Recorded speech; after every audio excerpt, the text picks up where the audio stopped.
My name is Marcus. I'm 31 years old. After losing my job in the city, I ended up moving back to my family's old farmhouse in rural Montana. The place had been sitting empty for almost 3 years since my aunt passed away. It's about 20 miles from the nearest town, surrounded by nothing but wheat fields and prairie grass. The isolation seemed peaceful at first. The house itself is from the 1940s. Wooden siding that needs paint, windows that rattle in the wind, the kind of place where you can hear every sound for miles. But rent-free was rent-free, and I needed time to figure out my next move. The first week was unremarkable. I spent my days fixing things up and my nights reading by lamplight. No internet, barely any cell service. Just me and the emptiness. Then the tapping started. It was on the 9th night, around 2:30 a.m. I was half asleep when I heard it. Tap, tap, tap. 3 rhythmic taps on the kitchen window. Then silence. I figured it was a branch, even though there weren't any trees close to that side of the house. The next night, same time, same pattern. Tap, tap, tap. But this time on a different window, the one in the bathroom. I got up and checked outside with my phone's flashlight. Nothing there. No branches, no animals, just empty darkness stretching out forever. It kept happening. Every single night at 2:30 a.m., 3 taps on a different window each time. Kitchen, bathroom, living room, bedroom. Always moving around the house. Always the same rhythm. I started staying awake, waiting for it. On the 5th night of tapping, I was ready. I stood in the dark living room with a baseball bat and my phone. When the tapping came on the front window, I threw the door open immediately. Nothing. But I heard footsteps, fast ones, running through the gravel driveway. I chased the sound with my flashlight, but saw nothing. Just heard them getting farther away into the field. I called the sheriff the next morning. A tired-looking deputy showed up around noon. I told him everything. He didn't seem surprised. He said, and I remember this exactly, "Your aunt reported the same thing for about 6 months before she died. We sent patrols out here a dozen times. Never caught anybody. She said it started after she turned away some vagrant asking for work." That terrified me. 6 months of this. The deputy suggested I install some motion lights and maybe think about getting a dog. Not exactly reassuring. The tapping continued, but it was changing. Instead of just windows, I started hearing it on the walls inside the house. 3 taps moving along the hallway walls at 2:30 a.m. How was someone tapping inside my walls? I didn't sleep for 2 days straight. I was losing it. I started searching the house top to bottom. In the attic, I found my aunt's diary buried in a box of old clothes. The entries from her last year were disturbing. She wrote about the tapping, about feeling watched, about finding her spare key missing. She wrote that she thought someone was coming into the house while she slept. That night, I didn't just stay awake. I set up my phone to record the hallway. I positioned myself in the living room with a bat and my aunt's old revolver I'd found. I wasn't going to be a victim like she was. At 2:27 a.m., I heard my back door slowly creak open. Not the tapping. Someone was actually inside. My heart was hammering so hard I thought I'd pass out. I heard slow footsteps coming down the hall toward me.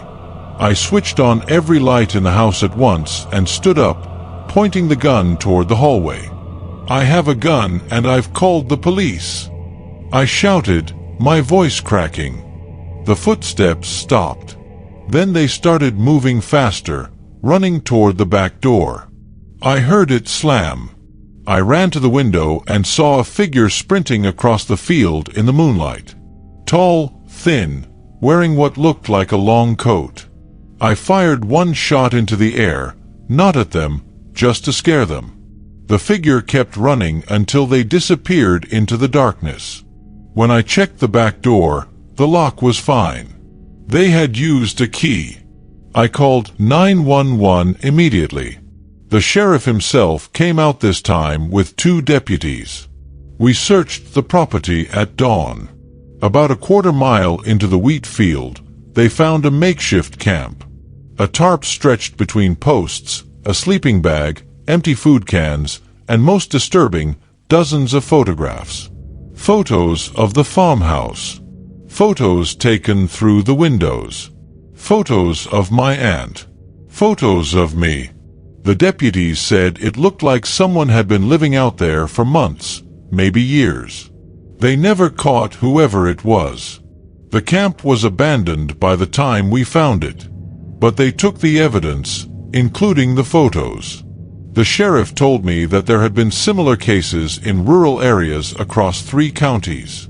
Someone, or maybe multiple people, were targeting isolated farmhouses. I changed every lock that day. I installed cameras and motion sensors everywhere. But I didn't stay much longer. 2 weeks later, I moved in with a friend back in the city. My aunt's house is for sale now, but I didn't mention any of this in the listing. Sometimes I wonder if the new owners will hear the tapping. I'm Sarah, 26 years old. I grew up in a rural community in southern Illinois, one of those places where everybody knows everybody and the nearest Walmart is 45 minutes away. When I was 14, something happened that made me afraid of the countryside at night, and I've never really gotten over it. My best friend at the time was a girl named Bethany. We did everything together. We'd ride our bikes around town, hang out at each other's houses, the usual teenage stuff. One September evening, I was at Bethany's place and we lost track of time watching movies. Her parents had gone to visit relatives for the weekend, and her older sister was supposed to be watching us, but she was in her room with her boyfriend and didn't care what we did. Around 9 p.m., I realized I needed to get home. My parents were strict about curfew. Bethany's house was about 4 miles from mine. The normal route was taking the main road through town, which was well lit and had houses along it. But that route was closer to 6 miles because of how the road curved. Bethany suggested I take the shortcut through the woods and fields. It was a trail that locals used during the day, cutting the distance down to about 2.5 miles. I'd walked that trail before, but never alone and never at night. I should have just called my parents for a ride, but I didn't want to get in trouble for losing track of time. Bethany lent me her flashlight, and I started down the trail. The first part went through someone's soybean field. The moon was bright enough that I could see the path pretty clearly. I felt confident, even a little adventurous. Then the trail entered the woods. The trees blocked most of the moonlight, and suddenly my flashlight seemed way too weak. Every sound made me jump. Snapping twigs, rustling leaves, an owl hooting.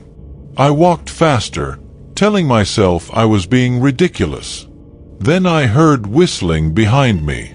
Not a bird call, but a person whistling. A tune I didn't recognize, off-key and slow. I spun around, shining my flashlight back down the trail. Nothing there. The whistling stopped. My heart was pounding. I started walking again, faster now, almost jogging. The whistling started again, and this time it was closer. Still behind me, but maybe only 50 feet back. I could hear footsteps now too, leaves crunching with each step, matching my pace. I broke into a run. My flashlight beam was bouncing everywhere, making the shadows jump and twist. I could hear the footsteps behind me running too, keeping up with me. The whistling had stopped, but the running continued. I ran as hard as I could. The trail seemed to go on forever. My lungs were burning and I kept tripping over roots and rocks, but I didn't slow down. Finally, I burst out of the woods into another field. I could see the lights of houses in the distance, including mine. I ran across that field faster than I've ever run in my life. I kept looking back, and in the moonlight, I could see a dark figure standing at the edge of the woods, just watching me run. I made it home and burst through the front door, terrifying my parents. I was crying and could barely get the words out. My dad immediately got in his truck and drove out to the trail with our neighbor, both of them armed. They didn't find anyone, but they did find fresh footprints in the mud near the woods, boots by the look of them. Big ones. The next day, my dad reported it to the police. They sent an officer out to look around, but there wasn't much they could do. No crime had technically been committed. But the officer knew about that trail. He said there had been reports over the years of people feeling followed or chased on that path at night, going back decades. He strongly suggested that nobody use that shortcut after dark anymore. I never took that trail again, day or night. A few years later, when I was in college, I heard from my mom that they'd arrested a man who'd been living in a hunting cabin deep in those woods. Apparently, he'd been squatting there for years, stealing from nearby properties and watching people. They found all kinds of disturbing things in that cabin. Items that didn't belong to him, notebooks with names and descriptions of local residents, including mine. I don't know if he was the one who chased me that night, but I think about it sometimes. About what might have happened if I'd been slower, or if I'd twisted my ankle in the dark, or if he'd been just a little bit faster. I live in Chicago now, and I've never felt safer than when I'm surrounded by people and streetlights. My name is Daniel, and I'm 29 years old. This happened 3 years ago when I was working as a freelance photographer. I spent a lot of time traveling to different locations for shoots, and I got really into the idea of staying in remote Airbnb properties for the peace and quiet. In June of that year, I booked a small cabin in rural Vermont for a week-long stay. I had a project deadline and needed 0 distractions. The listing showed a cute one-bedroom cabin on 15 acres of forested land, with no neighbors in sight. The host, an older woman named Patricia, had excellent reviews. Perfect for my needs. I arrived on a Sunday afternoon. Patricia met me at the property to give me the keys and show me around. The cabin was exactly as pictured. Small but comfortable, with a wood-burning stove, a tiny kitchen, and large windows overlooking the forest. Patricia was friendly, maybe a little chatty, but nice enough. Before she left, she mentioned something odd. Just so you know, there's an old root cellar around the back of the cabin. It's locked and I don't have the key anymore. The previous owner sealed it up years ago. Don't worry about it, just wanted to mention it in case you noticed the door. I thanked her and didn't think much of it. The first 2 days were perfect. I worked during the day, went for walks in the woods, and enjoyed the total silence at night. No cars, no people, no noise pollution. Just nature and my thoughts. On the 3rd night, something woke me up around 3 a.m. A scraping sound, like metal on metal. I laid there listening, trying to figure out where it was coming from. It seemed to be coming from outside, somewhere near the back of the cabin. I got up and looked out the back window. In the moonlight, I could see the root cellar door Patricia had mentioned. It was one of those old-style cellar doors, the kind that opens at an angle from the ground. And it was moving. Not swinging open, but shaking slightly, like someone was pushing on it from below. The scraping sound was coming from there. I watched for a few minutes, but eventually it stopped.